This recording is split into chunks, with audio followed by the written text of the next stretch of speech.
शहर के एक पुराने लेकिन शांत मोहल्ले में आदिल रहता था।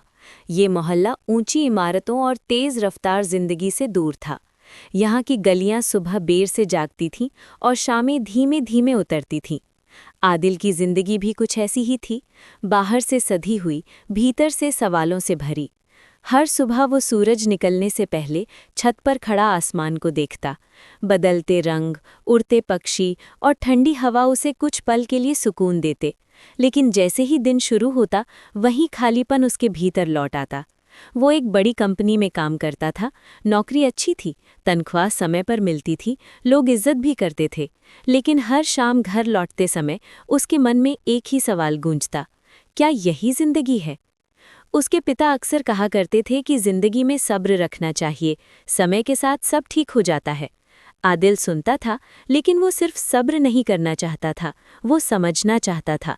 वो जानना चाहता था कि आखिर उसका दिल किस चीज़ की तलाश में है।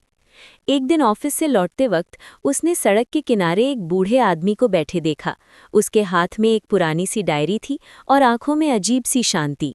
न जाने क्यों आदिल रुक गया। बूढ़े आदमी ने मुस्कुराकर उससे बैठने को कहा।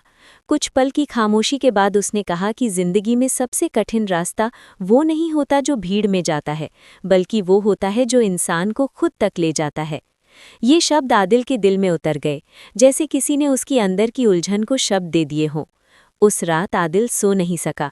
वही बात उसके दिमाग में घूमती रही, खुद तक जाने का रास्ता। अगली सुबह उसने ऑफिस से छुट्टी ली। पहली बार उसने अपने लिए समय निकाला। वो शहर से दूर निकल गया, वहां जहां मोबाइल नेटवर्क कम था और शांति ज्यादा। उस खामोशी में उसे अपनी ही आवाज़ सुनाई देने लगी। उसे याद आया कि बचपन में उसे लिखना कितना पसंद था। वो कहानियां लिखा करता था, शब्दों में अपनी दुनिया बसाता था। लेकिन जिम्मेदारियां और डर के बीच उसने उस शौक को कहीं पीछे छोड़ दिया था। उस दिन उसने फिर से कागज और कलम उठाई। शुरू में शब्द नहीं निकले, लेकिन धीरे धीरे भाव बहने लगे। कुछ दिनों बाद वो वापस लौटा, लेकिन पहले जैसा नहीं था। उसने नौकरी नहीं छोड़ी, लेकिन अब उसे पता था कि ये उसकी मंजिल नहीं, सिर्फ एक पड़ाव है। रातों को वो लिखने लगा, अपने डर, अपनी उम्मीदें, अपनी खामोशियां। धीरे धीरे उसकी लिखी बातें लोगों तक पहुंचने लगीं। लोग उसके शब्दों में खुद को देखने लगे।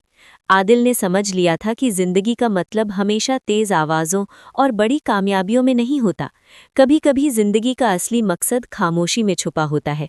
और जो इंसान अपने दिल की आवाज़ सुन ले, वो चाहे जिस रास्ते पर हो, कभी खोया हुआ नहीं होता।